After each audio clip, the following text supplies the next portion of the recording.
Last Pint Productions presents the New Way podcast. The New Way contains adult content, including whiny fanboys, blueface, and a general lack of decorum. Listener discretion is advised. Jack, I want you to draw me like one of your French girls. Wearing this. Wearing only this. I am terrorist. Yeah, you're a terrorist, you son of a bitch. You still leaving a trail of human wreckage, or have you retired? Why, you looking for a date? Don't try to stop me this time, Smee. Don't you dare try to stop me this time, Smee. Try to stop me. Everybody wants to be naked and famous. Everybody wants to be just like me. I'm naked. Will you help teach me about this? What is it? A new way? Hello and welcome to the New Way podcast, coming to you from Boynton Beach, Florida. The New Way, where we talk about pop culture to an almost annoying, some might say, extent. I am in the studio with Benjamin Wilson to my left. Sup? And making a triumphant return to Boynton Beach with a voice so crystal clear and smooth and not at all hoarse, Mr. Nicholas Santacroce. Say hi, Nick. Great. Thank you for having me, Matt. No, I'm live. I'm not on Skype. I am a little hoarse, though. We went to karaoke last night, and as I am wont to do, and I went a little hard. I know. You can hear it. You can hear it from. I'm a little less hard than Nick, like always, but to make matters a little worse, I'm also a little sniffly. So you're welcome, listeners at home. It's going to be a wonderful podcast of sounds. It'll be an auditory explosion. That wasn't me. That was not me. that was me. But now, if your voice cracks like a 9-year-old going through early stages of puberty, then we know where that. Oh, listen, Mister, you gotta get out of the room. Someone's on. I'm out. I don't know, Rick. I have an effortless Morty going on right now. We'll just go in and out. That is definitely a sex move. The effortless Morty is definitely a sex move. I don't know what it is, but it involves... Just add that to the Chicago drool. sit down. Among the other ones that we've created on this show. Chicago sit down. It's still funny. We're having ourselves a Chicago sit down later this afternoon. We are, and I wanted to tease that a little bit. So we're going to do a couple of, at least for us, kind of returning back to a little bit of a shorter form podcast for a couple episodes, get you in a nice, tight, under 60-minute podcast. For those of you that have better things to do than listen to us argue about things we've argued about before, which is sort of funny to me. And I wanted to bring this up on the show. I've got a couple of friends that have started listening to it, and my one buddy goes, he's like asking me for episodes to listen to, and he goes, "Can you play? Which episode did you guys talk about Last Jedi?" And I go, "Oh, let me go take a look." And I go, "Fuck, we never actually did a Last Jedi podcast because my soundboard blew up for Ben's birthday, which happened right after we saw Last Jedi. It was that weekend. Yeah. And then we were out of commission for a month. So we actually never did a podcast really diving into Last Jedi. We have definitely talked about it on a few different episodes. But I think Last Jedi... I will have to rewatch. I don't remember a single thing about that movie. Yes, you do. I know you remember at least one thing. What thing? You have my favorite story from watching Last Jedi. They're two great stories from us watching. Let's talk about our Last Jedi experience. Was that the one that Paul hated so much? Yes. Okay. But your moment was with my brother. So we got like 10 seats in the front row. Okay, I remember going with you. I don't remember the movie. So we go to the movie. We have these 10 seats in the front row at Frank Theaters for a Thursday night showing of Last Jedi. We're all really pumped up, excited for the Star Wars movie. My brother had to go to the bathroom, and he comes back and he goes, "What did I miss?" And Nick goes, "Luke just milked a big tittied monster and drank green milk." My brother goes, "If you're going to be stupid about this, I'm not going to." I go, no, really, Chris, that's what happened. Oh, fuck you, I'll rent it. So my brother, until he actually saw the movie a second time, thought Nick was fucking with him. Because who in their right mind would think there'd be a scene of Luke drinking from the teat? If I remember correctly, you said your actual verbiage was, "Oh yeah, he milked a big teat and he angrly drank it." Yes, he did. Angrily drank it. Angrily, you do say that. I thought the more accurately I described it, the more unbelievable it would be, and it was. He was a bit angry. Listen, he doesn't twinge of anger. He doesn't like drinking the green milk, but he's got to do it to live. So he drank it begrudgingly. I think. I think it was not begrudgingly. It was that look. You have a toy you don't want your siblings to play with. It's all yours. He kind of turned away with an angry look. Don't even try to drink this green milk. It's all mine. That is the worst read ever, but it's amazing. That's what I think. I mean, and now. That was the character motivation. You know what? Well, fast forward to now, and now there's a whole new section of Disney theme park where This is true. you have to literally sign up and pre-purchase the green milk. I mean, listen, my friend Dave Soldier got the reservation for Galaxy's Edge and got to experience the new Star Wars land. And he's using every minute is documented on an Insta story, and he's all right. Just order the green milk, everyone. I'll let you know what it is. I watched it. Yeah, all. they were good. I They're watched good. all of it. The thing is, like, to me, it's like, what could go wrong? What could go wrong? He goes. I think he had every single themed drink in the entire fucking park. First off, he's texting me, I'm wasted, man. He started drinking at 8 a.m. in the Star Wars Cantina. He's riding rides in the Southern California sun, and then he drinks his green milk. I really wish I had the milk. It was a bad idea. What could go wrong? Milk was a bad Let's idea. go on Space Mountain.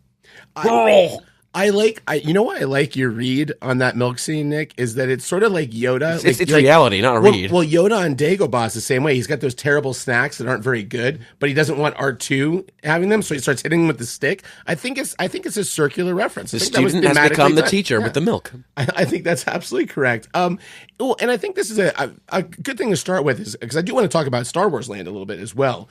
But just so you guys know what our podcast will be about tonight, because Last Jedi is on my list of these, of movies where basically expectation versus reality when you go to see a movie. We all, to this point, have preconceived notions, other than, if you guys want to listen to some really good episodes of our show, go to our cold readings episodes where we actually watch movies that we know nothing but the title. That's all we have. We haven't read liner notes. We don't know who's in it. We don't know who directed it. Anything. And it's really fun going Some people into a took that movie assignment a little bit more seriously than others. Why are you looking at me? It was me. I gave you the Wraith. I got Alien from LA and the Wraith. Listen, we all got Alien from LA, and we had a great evening. I don't know why you keep throwing it in my face. I know. I'm just joking with you. I can't Great believe you memory. got both of those. Of all the people to get those. That's why two. he's bitter. He got the worst ones. I was like, there wasn't anything from 1957. What a waste. But yeah, those are really good episodes to listen to, because really you bring a lot of baggage into a movie before you go to it, and that's what we're going to talk about today. But I want to go to Star Wars Land for just a little bit, because I don't know how much you guys are following it. By the way, I don't know if Dave listens to this podcast or not, but he is actually. Yeah. I'd like to give him a shout out. I was loving watching the live stuff, and I was actually trying to feed him like hints I had read about how to get through the park. And I texted him, and he goes, excuse me. He goes, we both cleared a symphony of throat clearing. He goes, thanks for the tips. But I did extensive research. I know what I'm doing, Nick. I'm sorry, Dave. Sorry, Dave. I did not know you were the master. I like how Ryan Johnson, like his first tweet when he showed, because he got to visit like 3 days before it opened, it was a tweet. He's like, first off, this is amazing. Congrats to all the artists and all the other people. And yes, they have blue milk. God, the blue milk. So I'm not buying blue. I'm excited to see Galaxy's Edge. I have no desire to buy $15 worth of blue milk. Why not? That's like 80 going degrees. That's like going to Hogwarts and not drinking a fucking butterbeer. Yeah, no, man. it's not. Butterbeer's delicious. Dude, the first time we go to Galaxy's Edge, I'm going to recreate that shot of Luke angrily drinking the green milk for you and send it to you over on a loop. It will just be a boomerang forever doing it. I'm not paying $20 for a glass of blue milk unless I can milk that alien's teat right Jesus there. Christ. I want it fresh, straight from the alien. I mean, you can, but that costs you extra. That's the Galaxy's Rim edition. Get the Imagineers working on the teat technology. The inner rim. Too soon. Thanks, folks. That's all we have for tonight. Tune in next week. So Brian brought up a news story yesterday about this new park, and I'm really, I don't know how to, I don't even know how to get into the stupidity of this, but apparently some parents got upset that they were using the word youngling in the park to describe the little kids that are building the droids and the lightsabers that are, they're there with their families visiting the park. Why is that, Matt? because some fucking mom goes, well, you know what happened to the only time they ever say younglings in the movie is when Anakin kills them. How dare you like it's a school shooting. It's not. It's fucking fake man with lightsaber killing fake children, and they happen to call them younglings. Are you fucking kidding me? And I don't have kids, but Ben, would it bother you in any way, shape, or form? That's just silly. Yeah, I don't think that there's any.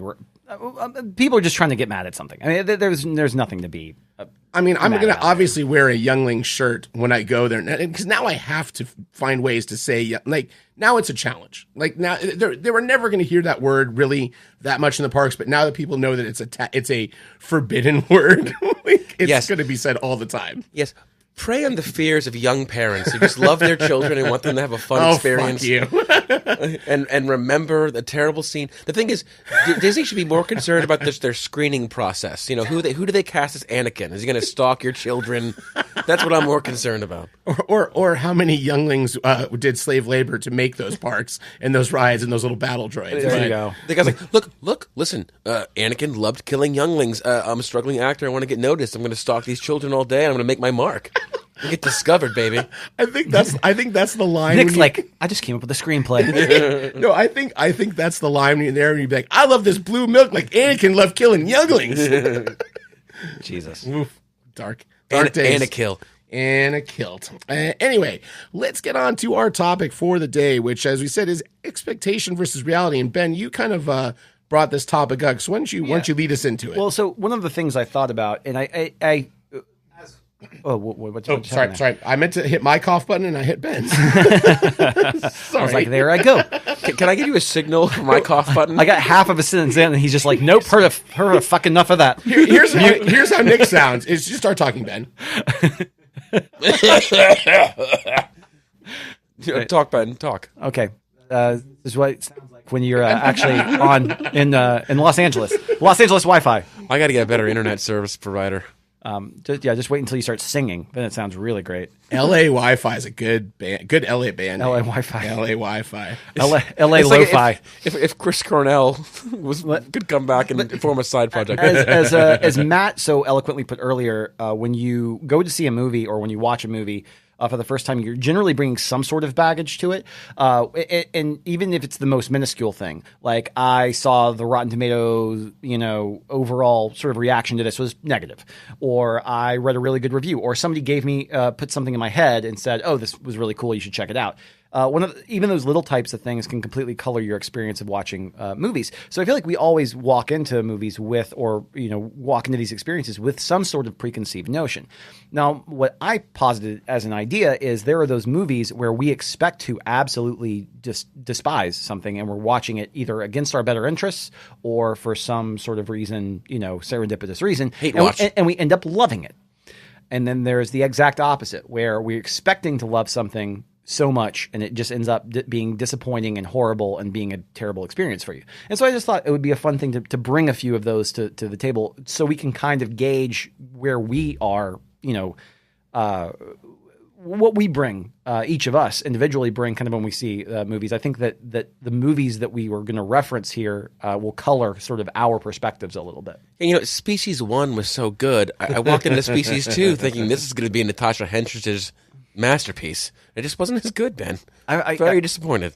I'm glad that you said her because I was like, Natasha Kinski? I was like, no, that's cat people. Yeah. Well, that name is forever burned in my memory. Yes, that's Paris, Texas. Is Natasha I love Kinski. when they put her in South Park, but they just called her that hot chick from Species. That's all she did, I think. Yeah. She was in the whole 9 yards. Oh, was she? Yeah. These are the things I know. Nine yards. A whole lot more. I was more of a. I evolved into more of an Amanda Peet man at that point in time. Well, they were both hot in it. Well, I'm talking about acting skills. Yes, but you are. Sure. So why don't you lead off, Ben, with a couple on your list, and I figured maybe the thing that we could start out with are things, because I want to get back to, I don't want to be too negative, so I'd prefer to start with the ones that I really expected to like, for one reason or another, and I didn't like at all. And I have a few, so I figure we can kind of bump around. Yeah, sure. But I think one of the kind of the crowning ones from the 90s when I was interested in kind of looking at formative film, I end up watching a lot of classic films basically, and going back and experiencing a bunch of stuff. And there are tons of movies that I don't love. I don't like The Sound of Music. I don't particularly love quite a few movies that are considered classics kind of from back in the day. Your fields are not alive, but with The Sound of Music. But I remember I don't really want to talk about the stuff that I was watching back then that was more classic, but I was experiencing all the new cinema that came out in 1997. A movie came out. Why don't you talk about that? A movie came out that absolutely swept people off of their feet, and I just felt so appalled by the fact that people loved it, and that was Life is Beautiful. Roberto Benigni. Wow. Roberto Benigni. Which is... You hate seeing people embrace love and happiness and yes, enjoy foreign films for the first time in their life. I understand. I don't. Foreign films are for Ben Wilson to enjoy. God damn it! I feel like intention was good there, but in the same way, remember that script that apparently the movie that was made with. Like way back in the day the clown cried. Yeah, the Lost Jerry Lewis movie. The Lost Jerry Lewis movie where he, anyways, I feel like Roberto Benigni's Life is Beautiful is that movie. It is, 100%. It's 100% that movie from a plot standpoint. And the first time the movie was so bad, they literally like locked it in the vault and it's never been released. And then a comedy troupe got a hold of the script in the 90s, and Dave Cross and Bob Odenkirk and like all of these, and Patton Oswalt performed it live until they got shut down by MGM. I heard about that. Great. I heard about that. That's amazing. But so the fact that this movie, and I understand why people like it, and I think that the message, like I said, I don't feel like there's ill intent there. It's not like the angle isn't necessarily dangerous, and that's why I think it's a really subversively bad movie. I think that the stuff that it's kind of attaching itself to from the emotional standpoint is, and what it finds humorous is, it just, the movie feels icky to me. And I remember it's Oscar baity in cringy ways, but I didn't like it. That's fine. But you got to admit his award his acceptance, Benigni crawling through the seats of people is classic. Up on a seat. It's so good, ridiculous, so good. Fucking beat out. No Adrian Brody. Yeah. Oh man, that's the greatest thing that I ever had. That's also a Me Too movement. But well, the thing is, Benigni, she loved it. Benigni. say what you will, but three white guys talking about women. God. The thing about Benigni is he was the gateway for people who never watched foreign films to watch and enjoy foreign films. No, and for that to happen, it had to be super accessible and cookie cutter and blah. So that I came into that only expecting to like it because everybody liked it. Everybody did, and I remember watching it and just being like, I feel icky about this. It just didn't feel right to me. And I'll actually blow through a couple others because I feel like all of these are different, kind of from a different standpoint. Blow, Daddy. One movie that I had read an initial script of. And a movie that John Cusack had been trying to get made for almost a decade at that point. So I said earlier, I was trying to look up Mino Meiaz. So Mino Meiaz is a writer, or he's principally known as a writer. He wrote, he was the screenwriter of The Color Purple. He was a screenwriter for Last Crusade. Okay.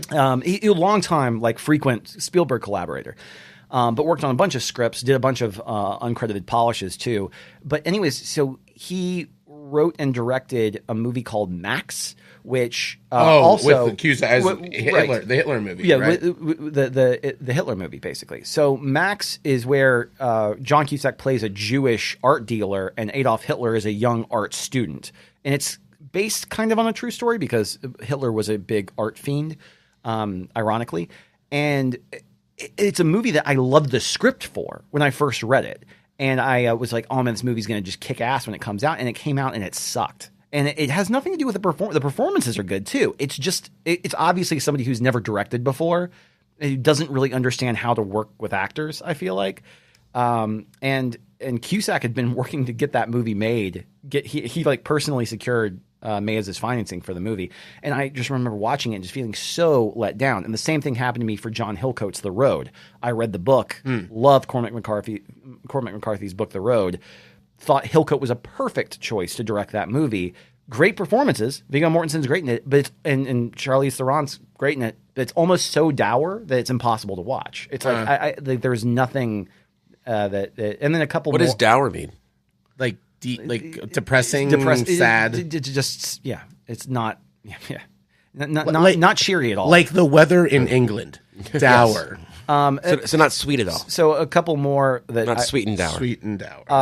Another one that was kind of like A Beautiful Life, where everyone liked it, and it was like, I can't wait for you to see this movie. Was Adrian Lynn's Jacob's Ladder, and I don't like. You don't like Jacob's Ladder? I hate Jacob's Ladder. I haven't watched that since I was young, but it affected me. It affected me. I thought that it was going to blow me away, and I ended up feeling just cheap at the end of the movie. Like I thought the whole thing was a cheap trick.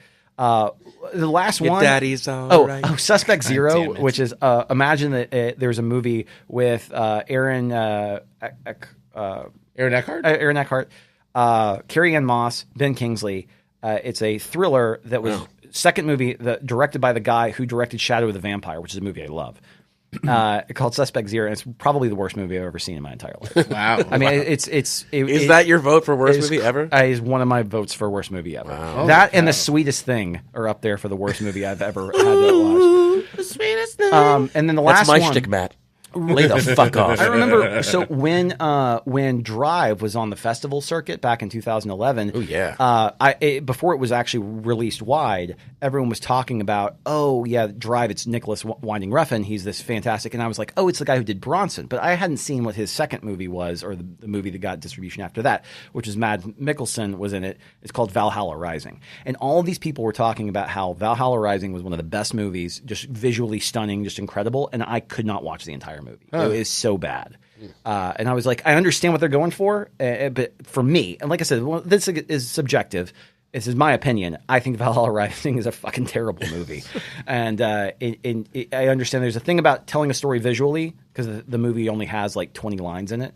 But it's so boring and not interesting to look at. Is this you not wanting to be negative again? Yeah. I want to go back to the positivity at the end. So those are just some examples of movies where Valhalla Falling, ladies and gentlemen. I really expected to like those movies a lot, and was completely just flip-flop the other ways. Well, how about you guys? And it was mostly because of hype, is what you're saying. For the most part, you heard good things. But a couple of those were I heard good things, or I expected good things because of the credo of the people who were involved, or I'd read the subject material that it was based off of, and so I brought that baggage to all of those movies. Now, here's the thing: all of those movies, like The Road, not a bad movie. I don't think quite a few of those movies. Suspect Zero is a terrible movie, but even Valhalla Rising just might not be my cup of tea. It might still be fine, but I think all of the baggage I brought to it is what caused me to react so negatively. I won't say that those movies are terrible films, but it's mostly due to people that you trust or my own things you had heard, or right? myself, or what I've read. You know, it's for me. I think it's funny. I've come to like. There are very, very few people that I can say we're always on the same page when it comes to movies. There are a couple people I trust, and their opinion will mean a little more. But for the most part, I don't listen to critics. I don't listen to friends. The biggest pitfall for me is the fanboy element. If you love a property and that property lets you down, that's the baggage I'm bringing into it, because I love it so much and so intensely already. If it doesn't live up to my expectations, that's when I experience it the most. Not so much when I hear it. I like to go and make my own mind. I try to Nick's drown list that out. is all three Fantastic Four movies. Rise of the Silver Surfer wasn't too bad. I mean, actually, you're right. I actually like that movie. Valhalla fell, the Silver Surfer rise. Yes, there we go. Really, I mean, they didn't have the biggest problem with Silver Surfer was that they didn't have Galactus. Galactus was a cloud, right? Literally a cloud. The clouds are scary. Found me out. It's like not having the squid at the end of Watchmen. Well, which we're going to get to on my list. Oh. It is on my list. Oh, one of the greatest opens of a comic book film ever. Well, I'll get to that. What other ones do you have? What do you have on your list of things that you were expecting something great, and it just other than Game of Thrones? Another thing that's funny is that like I try not to build things. I was thinking about this topic, and it was a little harder for me because traditionally I don't let myself get too excited. I've been hurt too many times, man. I've been hurt too many times, baby. I built up this wall, this emotional wall. And I just I'll watch it and I'll judge for myself the day of the screening. So I don't really allow myself to get too high or too low in a movie before I've seen it.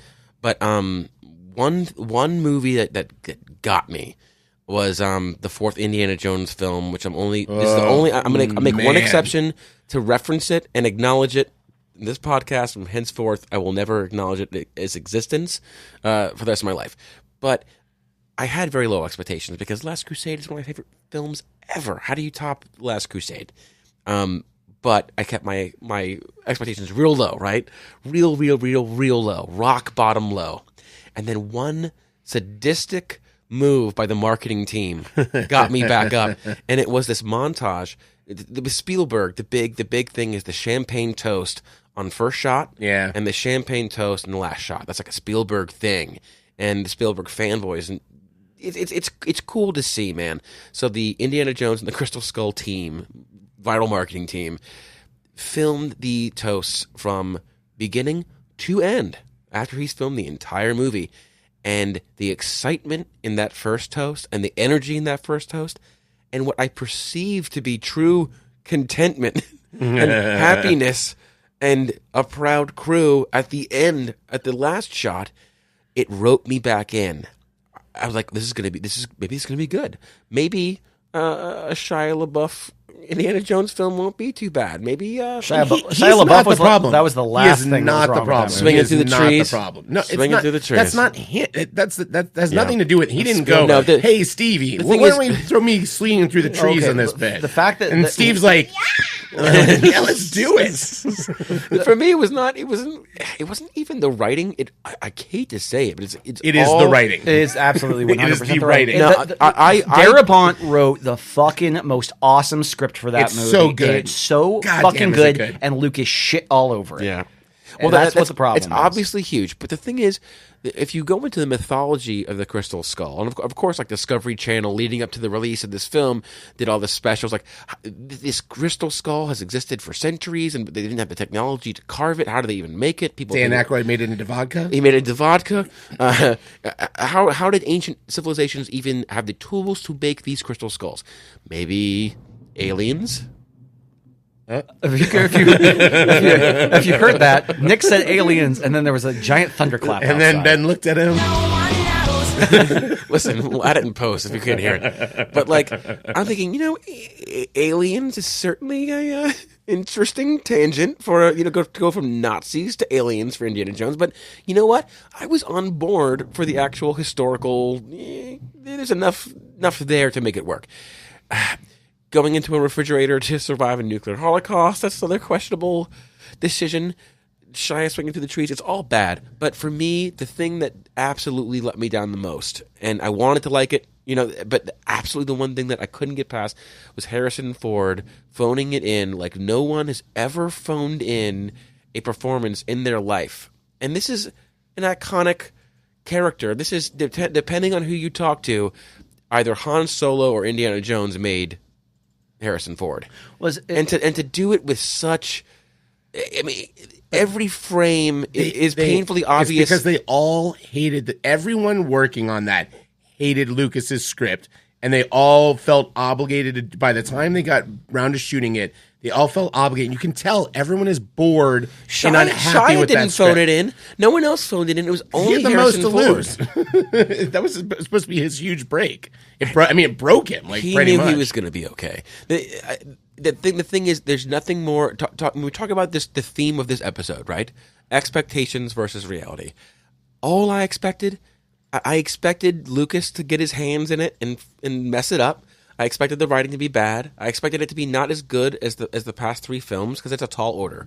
But the one thing I expected is to see. Oh man, this lightning's intense. I'm angering the Lucas gods. The thing about what are you doing? You're doing a symbol. just- Wrap it up. Yeah. We've been on this for like 5 minutes Oh my God. on Crystal Skull. Well, this is all I have, so Okay, I'll stop okay. talking after this, Matt. All I expected was to see my childhood favorite character like do somewhat justice to that character and not phone it in, and he absolutely didn't. And it was a crushing experience in the theater. So ironically, I agree with Matt because for a while there, I was thinking, okay, well, maybe this is just Harrison Ford nowadays. He's phoning everything in. And then you see him play Han Solo, and he was fucking Han Solo. He was Han Solo. Yeah. Exactly. Ben, exactly. And that was my biggest fear. Talk about expectations versus reality for Force Awakens. I was convinced that they would do enough good things that I would like it, but the one thing I was scared of was I've seen Crystal Skull, I've seen Indiana Jones just be dragged through the mud because he didn't care. He didn't care. I can't bear to see that happen to Han Solo. And you're right. You watch it. Yes, he was older, but it was Han Solo. Yeah. No, and I think there is an unfair expectation also on these specific properties we're talking about right now. 100%. With Star Wars, with the Marvel movies, with Game of Thrones, with any of these passionate fanboy things. There is, and it's funny because I have one that I definitely fell into it a little bit. And it's a weird property, and Ben and I stop it, Nick. Wrap it up, Matt. We talked about this on our Lost podcast of the Kevin Smith Lost podcast, but not our Lost podcast. Oh, it is Lost, and I will make sure it stays Lost. No, not our Damon Lindelof episode. Yeah. By the way, we may lose power here, just so we know. Oh my God, we may be coming back at some point. Wow, it's coming down out there. This is an intense storm. We are under a metro significant weather advisory. So literally. I was super, super, super excited for Jay and Silent Bob Strike Back. Like, I was at the fever pitch of my Kevin Smith fandom. It was the first new movie in a lot of years. I went up to Comic-Con in Chicago as part of, like, we were going to, like, a family reunion up there. I happened to be, when he was showing up at Comic-Con, I saw an early screening of it. I was by myself at the screening. Like, I'm obviously, there's a big crowd of people, but I didn't have anyone I was, like, sitting next to. And I hated it. I felt completely let down by the movie. It gutted me. I had such a lofty, poor Matt. I had such an idea in my head of how great this was going to be. And I'm like, there's a fucking 10-minute fart joke in it. Like, that's all I could come away with from it. I'm like, there's a fucking 10-minute fart joke. Like, this is ridiculous. And then I saw it a week later with my friends who are all like Kevin Smith fans, and they're laughing. And I'm like, fuck, there's really funny stuff in this. But I had such a different idea of what that movie was going to be that sure. I couldn't accept that it was good being different. I was just too, and I think that has happened to an alarming degree with a lot of people watching these new Star Wars movies and any of these things. I think there's this expectation of not even that they have a better idea. They just think what they're watching isn't the best idea. They don't know that what it is. They just know it's not what they sat in that seat thinking they were going to see. And I think a lot of people will warm up to some of those. And I that's what I kind of like, where we'll probably get to with the podcast on here. I mean, I have ones I actively dislike that I sat down and watched. Avatar is one for me that I was really excited to go see. I watched it with you and Beth at a midnight screening. You and I are both on the same on that, but I wasn't like I also wasn't expecting it to be a masterpiece. I had really gotten excited for it, and one of the reasons why? Was because I'll put it this way. So I poo-pooed. I'm not a Cameron fanboy. Well, see, so I was like, whatever. I love True Lies. Live action Rainforest. I love Terminator, Aliens, Terminator. Yeah. Fern Gully, man. Fern Gully. I mean, the fucking Abyss. I love that. Yeah, movie. I mean, Cameron was great, and I remember Titanic. I poo-pooed because I'm fucking a freshman in college. I want to shit on the rom-com movie. I'm like, I was fucking Romeo and Juliet in a ship, and I go watch Titanic, and yes, there are parts of Titanic that absolutely don't work for me. And it's a 3-hour movie. We know which part worked for you. There's at least 2 hours of really watchable fucking movie in Titanic. And Billy Zane is in every goddamn minute. Billy Zane is every moment of Billy Zane is on screen is a treasure to be insane loved. But Titanic was one of those where I went in with very low expectations and came out being like, fuck, I got to give it to that movie. And I bought that on 3D Blu-ray, and it fucking kills. And like so it just totally threw my thing off. But to bring it back to Indiana Jones, yeah, the thing that I think is also interesting. No, but hold on, for real. I got a thing to tie it in here. Outside of Avatar, but with these big franchises, right? Star Wars, Indiana Jones, all this stuff. The longer the wait from the last installment, I think the bigger the anticipation, and that can be a killer too. Well, yeah, I mean, I think it's just expecting things from a filmmaker too. Like Avatar was not a wait. Is The Lost World on your list? I have a Spielberg on my list, but it's not The Lost World. Interesting. But yeah, Avatar was one Catch that Me I If like. You Can. Avatar should have been Catch Me If You Can is a great fucking movie. I know. Avatar should have been. It should be what Cameron does best. It really should. Like everything about that movie should work. And the problem is that it's Cameron doing Cameron. Like it's like microwaved Cameron. Like, I'll go. Yeah, exactly. I'll go. And it was really bothering me to watch a fucking video game cutscene for 3 hours with dialogue reused from his own movies. Like that's the part that bothered me the most. I'm like, you're reusing your own, you're stealing from your own shit. Like you've got your mech suit, you've got Paul Reiser from Aliens. Yeah, I remember watching the first time we watched, and the only time I've ever watched Avatar was in the theater with you, and I was like, is Giovanni Ribisi literally the only actor that gives a shit here? Because he was the only one that like acted like he was interested. Unobtainium. Fucking tanium. Unobtainium. But yeah, Unobtainium and midichlorian should be in the same universe. I feel like. Just oh god. So you have so Lost World is on your list of expecting. Well, no, good. I think that's a good one because Lost World would let a lot of people down. When has a it's not on Vince my Vaughn list. vehicle let anybody down? That was not a Vince Vaughn vehicle. It That was I think the problem with Bill Macy? Lost World is that the book That's was the third one. The book Oh, the whoops. book was relatively unadaptable. Yes. And even though the book is great, they had to change so much for the movie. So what's funny? So the first Jurassic Park let me down as a book reader. I thought it was great. I thought it had amazing sequences in it, but back then I wanted. You want the the raft I wanted, sequence, yeah, I yeah, wanted yeah. Good Omens. I wanted every scene I read in the book. I wanted to watch it on screen with people in there.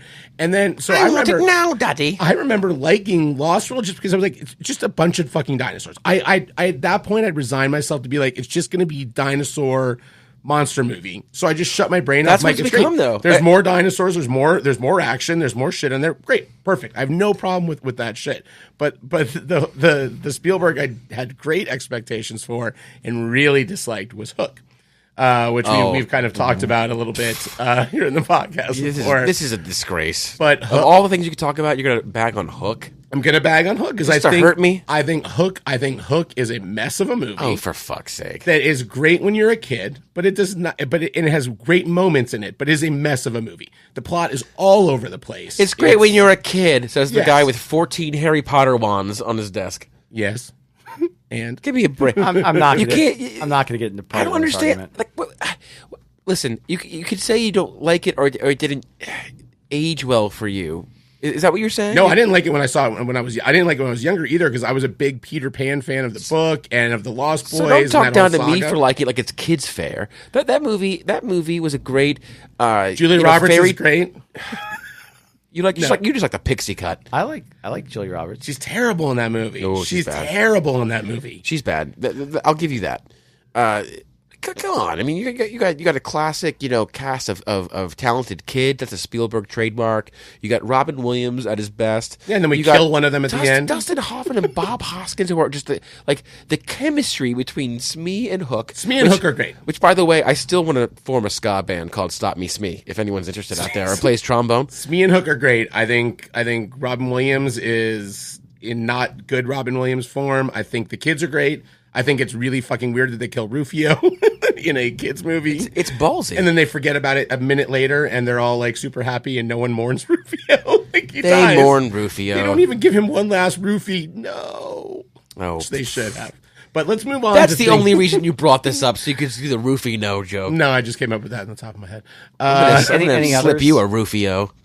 Now let's get into the ones that we were not expecting. Let's go to the positivity. Yeah. So let's get positive. Let's get positive. Let's accentuate the positive. So I wasn't expecting much from Hook, and then I was pleasantly surprised. It's one of the best movies ever made. Would you say it hooked you in? Matt, I'm so upset with you. One that I can. Sorry. You get mad at me for talking for Crystal Skull for too long. You bring up Hook. How dare you? But the same thing we said earlier, like when you get these preconceived notions, like, oh, a lot of people don't like this movie, or a lot of people, for example, I mean, and I'm not saying this is on my list or anything along those lines, but imagine a movie that just got an initial like terrible critical response, like Wet Hot American Summer, which is the funniest movie ever made. Thank you. And so, thank you, Ben, my real friend. So when like a guy who's never directed anything in English before, and is like, oh yeah, we're going to release a movie that takes place entirely inside of a casket, starring Ryan Reynolds. Good movie. I was just like, yeah, that's not going to work for an hour and a half. Buried? Buried, yeah. Yeah, Rodrigo Cortez is Buried, and that movie is fucking great. It's like never seen it. It's so good, and the fact that it literally all takes place inside of a casket, in a casket under the ground where Ryan Reynolds is buried, and it's if you haven't seen it, go see it because that's all you need to know, and it's great. Yeah, I watched that back to back with that one where he talks to the animals, the voices, which is a really good 1-2 punch for Ryan Reynolds movies. Yeah. Anyways, Buried's good. One that we've talked about a lot on the podcast, including last week. Actually, two that we talked about last week. Gil Younger's 10 Things I Hate About You was a movie I thought was just going to be, awful when I first got exposed to like. I remember getting dragged to see that in the theater by I think a couple of girlfriends. Of course. You had a few girlfriends at the same time? No, I meant like friends that are girls, not like girlfriends, multiple girlfriends. 10 things Ben didn't hate about that movie, the 2 hand jobs he got watching it. I never once got a hand job in a movie theater, sadly. Just sex. But also The Girl Next Door. Full-on sex. Yeah. Full-on sex. Luke Greenfield, who has only done like The Girl Next Door in one other movie besides a bunch of TV stuff, but that movie just tonally was something completely different than what I expected. And I loved all the performances across the board. I was just like, Timothy Olyphant brings in that movie. That's how I first got exposed to. He's the nerdy kid in that. Paul Dano. Paul Dano. Who's now not only an exceptionally talented actor, but he's also talented that movie director. might be the most like young raw talent in that movie, and it does crazy. That movie literally has the most gut turning tonal shift in one scene. Like you get whiplash. It is the most crazy fucking thing to happen. It's not my amazing. tempo. And then one that an ex made me watch, which I was really just kept on putting off, called My Life Without Me, which is Isabelle Cochet, just because I knew she was a French director. And I expected nothing from that movie, and it actually ended up really affecting me. I think it's one of the it's like 10 times I've cried the hardest in a movie is in My Life Without Me. Wow. I don't know that movie. It's a Sarah Polley and I like her. Sarah Polley, Scott Speedman, Mark Ruffalo. But it's she. I see that as an absolute win. No, but it's actually a cool story. So it's kind of loosely based on a true story. This woman who's a janitor finds out that she has terminal cancer, basically, but she doesn't tell anybody. She just starts living a janitor. Yeah, didn't I pitch this movie in our past episode? With Tom Hanks and Gary Oldman? You only wish. No, but so she finds out she has terminal cancer, so she doesn't tell anybody, and instead just decides to kind of live completely sort of free and kind of unhinged. So she starts an affair with the Mark Ruffalo character, but doesn't. All she's doing is writing her son. I think it's her son or her kids, her 2 kids.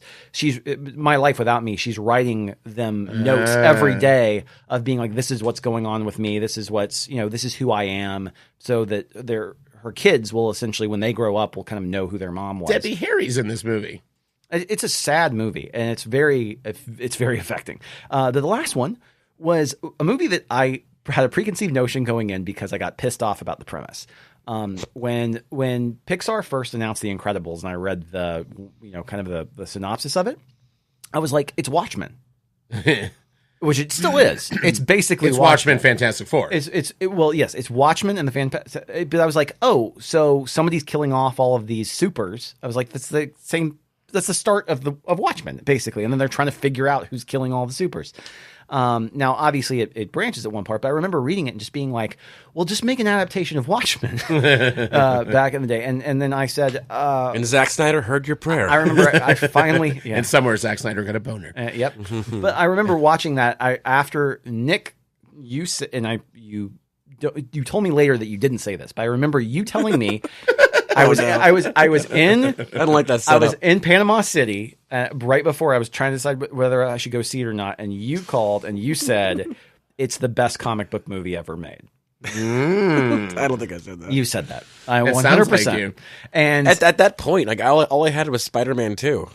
yeah, exactly. Well, Spider-Man and Spider-Man 2. Yeah. There was no Spider-Man. They went right to 2. But no, I was watched that movie and was completely blown away, and it is one of my, if not my favorite animated movie of all time. The first Incredibles. It's very good. It's very good. Aside from Nightmare Before Christmas and maybe a couple of other things, but I loved The Incredibles, and I did not expect to like The Incredibles as much as I did. Actually, as a matter of fact, that set the precedent for me for Pixar. I said, okay, Pixar's fucking here to stay. Matt doesn't like Holly Hunter's voice. What? He told me. What? Didn't you tell me that? No. That wasn't you? No. Oh, I love that movie. good. Except for Holly Hunter's voice. Oh, I knew it. I knew it. Did we have this conversation with you? We for don't. real? No, Okay. I don't It was know. someone I don't recall this. All right, never mind. I love Holly Hunter's voice. Me It's too. got that little southern twang in there. Hi. that husky southern twang. I love it. Now, what about you, Nick? What are some ones that you were expecting that you were just not going to get into this movie, and then you happen to like it? Yeah, again, it's kind of tough for me to remember, so I'm just going with the most recent one. It was one of those. We've all been in that situation where we're doing a little bit of work and we just want to put something on in the background, right? Yeah. And there was nothing jumping out at me, and I ended up putting on Favreau's Jungle Book because it just come on Netflix and nothing else was jumping out at me. So yeah, I'll put it on. Started writing, and I was immediately drawn in. Like 10 minutes in, ended up closing up the laptop, giving it my full. I mean, didn't check my phone once. My ADD was gone for an hour and a half. It was so good. And it's kind of the danger of that being so good is now, of course, they're doing the live action versions of every Disney film ever made. We were joking last night at karaoke, and like pretty soon it'll be like Oliver and Company live action starring Billy Joel as We've already made a lot of Aristocats jokes on this live podcast. action Aristocats. You know, it'll be everything. It'll be like Matthew Vaughn's Rescuers Down Under. Well, only in this version of the Aristocats, they all have Kevin Spacey's voice. Yeah. But like, if you haven't seen the live action Jungle Book and the original Jungle Book, I didn't give a shit about the original Jungle Book. You know, everyone knows the bare necessities or whatever, but it's no one's favorite Disney film. And it was so good and so vivid with the animals and the animation, the CGI was so good. I remember being absolutely blown away because I went from having no expectations whatsoever to being completely drawn in, and for a week that's the movie you're saying like, hey, check it out. If you're looking for a movie, put on Jungle Book. Huh. Yeah, I mean, I think I had not like. I don't think I had any expectations for it other than I like Favreau and I was a fan of the cartoon. But yeah, it's a great movie. I mean the voice casting in it is fucking phenomenal. Yeah, I mean, there's the fan servicey stuff, but just to hear Bill Murray sing "Bare Necessities," like, all right, I'm in. But on a much deeper level, it really works. It's well written. Christopher Walken King Louis is fucking Oh my great. god! And how much they made King Louis like they made some choices that are so good. They make King Louis as imposing and scary as Shah Khan. Shah Khan, right? Shaka Khan. Shah Khan. Shere Khan. Shah Khan. Shah Khan. Shah Khan. Shah Khan. It's all around really, really, really good. And the thing you never Shuin Khan. You never feel any real Shadow Nose. You ever really afraid for Mowgli in the Disney version that he's going to die ever? No, Not really. The original, He's protected, The he's original fine. Jungle Book is actually not very strong. No, the remake is way so better. But this is like you're concerned for him. You care about the characters. There's cool different decisions that are distancing itself from the Disney version while still tying it in with some of the songs. Like the fact remember? that Ka is now smoking hot and not Winnie the Pooh. It's still a snake, Matt. It's a photorealistic It's still snake. hot. It just happens to have Scarlett Johansson's voice because you watched the hot ones yesterday, and now you're in love with her. First of all, I never bought Winnie the Pooh as the voice of the snake being scary to me. It was just Pooh Bear in a snake skin. It just made no sense. Pooh Bear, Winnie the Pooh Bear. That's good. What about you, Matt? I there's one I want to talk about that we just discussed a little bit on text. Just keep it tight. We're trying to return to a short form podcast. Okay. Thanks, Nick. I appreciate it. Go for it. Nick's gonna get muted in just a second here, but oh, your mic broke. Oops. Looks like he's back on that LA Wi-Fi. Oh, well, sorry about that, Nick. I was having you in the show, but no. So Aladdin, the new live action Aladdin. I want to talk about because I watched Aladdin. And I still what theater did you see it in, Matt? I saw it in the theater of my bedroom. Yes. Well, AKA the theater of pain. Yes. Listen, if Motley Crue. If Disney Marvel doesn't have enough of my fucking money and blood at this point, let me take one fucking free Aladdin movie till I know if it's good or not. They don't have your blood, but they have some other bodily They fluids. got everything. They own all of me, at least a quarter. Jesus. So I listened to the soundtrack, which I did not like. I still don't like it. The best singer on it is Jasmine, and she's great on Holy Roll, but she also has a song they added in that is not a good song. She sings well, but it's not a good song. I still don't like Will Smith singing, but what surprised me is the one part of the movie that works is Will Smith playing Hitch Genie, which is essentially what the whole middle act of the movie is. It is Will Smith doing Hitch, but he's doing it as the genie with Aladdin and teaching him how to talk to the girl. And I found myself like, okay, I actually kind of enjoy this part of the movie. The girls and my wife went and saw it last week, and they loved it. They absolutely thought it was fantastic. I went and saw Godzilla. Yeah, I mean, and I think that they may have made the better choice. Wow. So you expected to love Godzilla and you didn't. I didn't expect to love Godzilla. Actually, I thought you were super excited about that movie. I was very excited about it just because Michael Dougherty. Yeah. It didn't feel like a Michael Dougherty movie. It didn't feel anything like Trick or Treat or Krampus. Real quick, how was Mothra? Was Mothra cool? Mothra is badass. Yes, though. I got to see it then. First of all, that's my favorite and you one. just mentioned one too. Krampus was a letdown for me, to be honest. There was a great moment, a great scene in Krampus, but the rest of the movie did not live up to it. Ironically, and this is kind of what I wanted to get the conversation to, because I feel like a lot of times, like you said with Jay and Silent Bob, it is so baggage heavy for what you bring and you watch it. That in your expectations are so high that you're kind of discrediting the movie. Because I also was disappointed by Krampus when we went to see it. It was you, me, and Luke. Yeah, we went to see it at Frank's, and I watched it randomly last Christmas time. It was on HBO, and I just popped it on because it was like 9 p.m. and Beth was going to sleep, and I was just like, "Yeah, I'll watch this or whatever," and crack open a couple beers, and I loved it. The second time I saw it, and this is a few years removed, I was just like, holy shit, this is the design is great. I was like, I really like the pacing. The characterization is great. All of the characters are, and I was like, this is totally a movie worth revisiting to me. And I loved it so much more than I did. Because I remember walking out of that movie just being like, yeah, it was kind of, it just kind of a letdown. My dad, it was great. My dad texted me once and he goes, just finished watching Krampus. Oh, he liked it. What? That was the most shocking text I've ever gotten from my father. That is absolutely, I would say, if I had to pick one movie I would guarantee my father would hate, I would go Krampus. Krampus on 100%. Second most shocking next, too. Yeah, maybe. Well, and guess what, Nick? You're not my real son. Well, and I think there's some interesting things. There's also some interest to be said for movies that you didn't, not that you thought were going to be terrible, just movies you were like kind of ambivalent about. So real quick, Matt, are you saying you liked Aladdin overall? You didn't. No, it's still a B- movie for me. So you expected to hate it and you kind of liked it? I expected to think it was an F. I expected to think it was going to be an embarrassment from beginning to end. It was and a B-. I found the one portion of the movie where they went on their own and did their own thing actually worked better than all the shit they tried to remake in the shadow of a great fucking animated movie. And that's where Guy Ritchie did the smartest idea was making Will Smith be Will Smith for his portion of the movie. The rest of the time he has no energy doing Robin Williams' Genie. And it's not that he really has low energy. It's that you look at it, you're thinking Robin Williams manic, and it fucking just. But I think that also kind of lends, if we go, I understand a lot of people really like Aladdin and it's making a ton of money. But when you look at the Jungle Book, Because Aladdin. The Jungle Book isn't a great animated movie. It was well remembered but it's old, and if you watch it now, the pacing is completely off. It's really just not a great movie. Because one animated film came out every 3 years.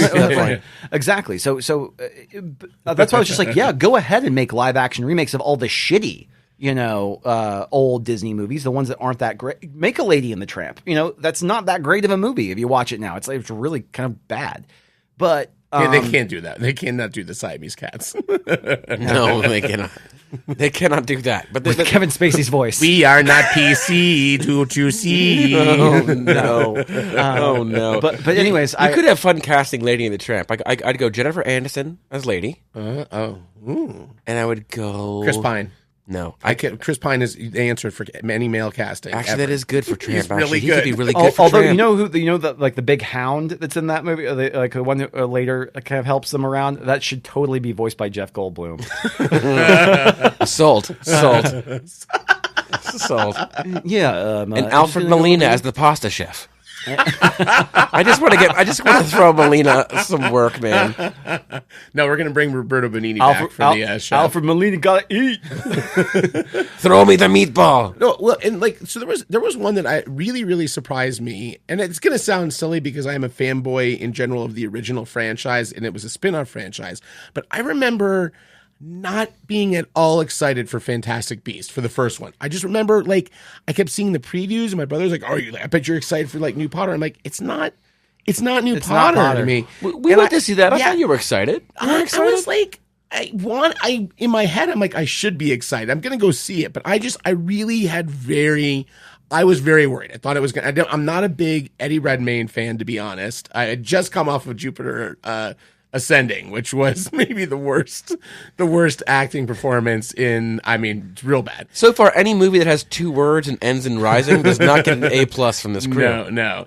And then I went through Fantastic Beasts. I fucking adored that movie. Especially the first one just felt so warm and happy. I liked it too. Really felt like just this really warm feeling watching that movie. And that very much surprised me how much I enjoyed it.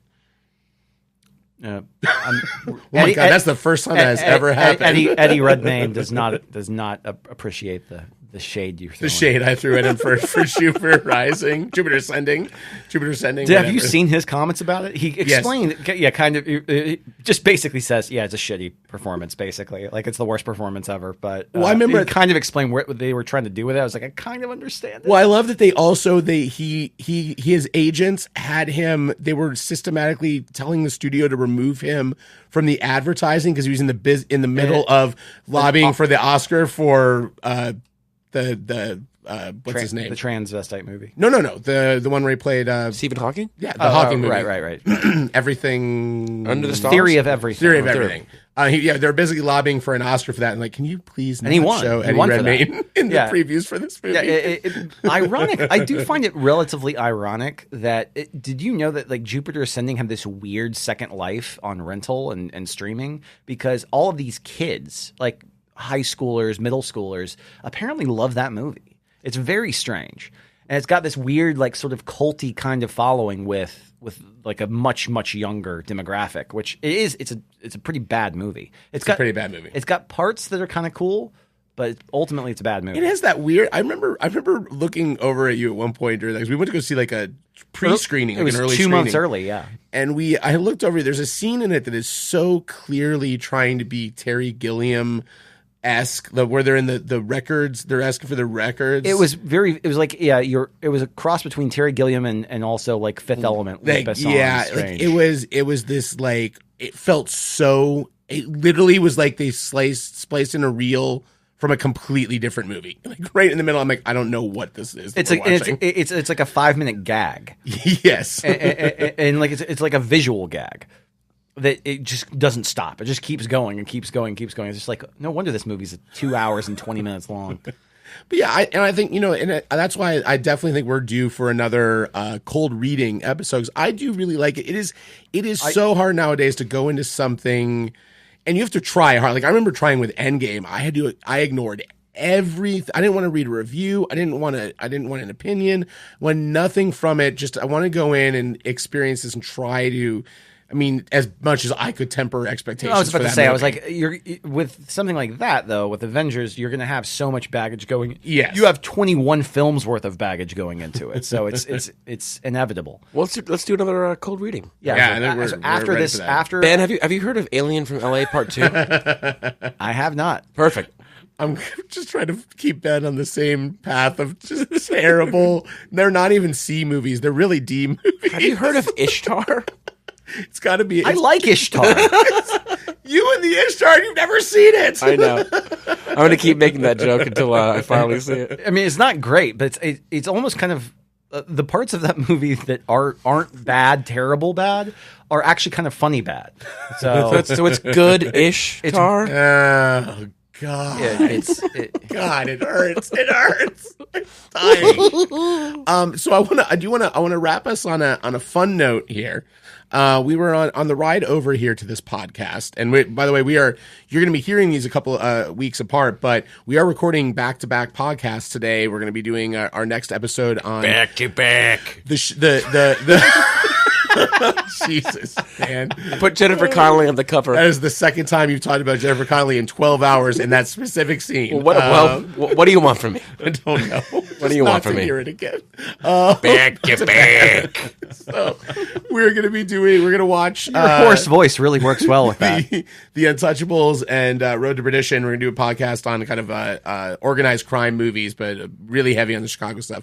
But on the way over here, we were listening to some Blink 182 in the car, and Ben and Nick did some really beautiful harmonizing. And I asked Nick, do you think if I played you a Blink 182 song you maybe haven't heard, do you think you could pick up the harmonies? They said yes. So while we were preparing for the podcast just a moment ago, I downloaded a Blink 182 song. I have not heard of it. I Googled rare Blink 182 songs. Greg Cashmanian's going to be so disappointed. This is called the Blowjob song. It's only 60 seconds long, but I want to see if you guys can possibly harmonize with this. And this will take us out of the podcast. Do we get the lyrics? Do we get to look up the lyrics? No. Oh wow. No, you're just gonna hum along to it. All right. So here we go. Hummer along. You guys want to hear a song that I wrote about 4 days ago? Yeah. You really don't have a choice. You might as well be into it. Yeah, you might as well act like you want to hear it, because otherwise we'll play it twice. Yeah, you bastards. Song goes like this. It's only 50 seconds.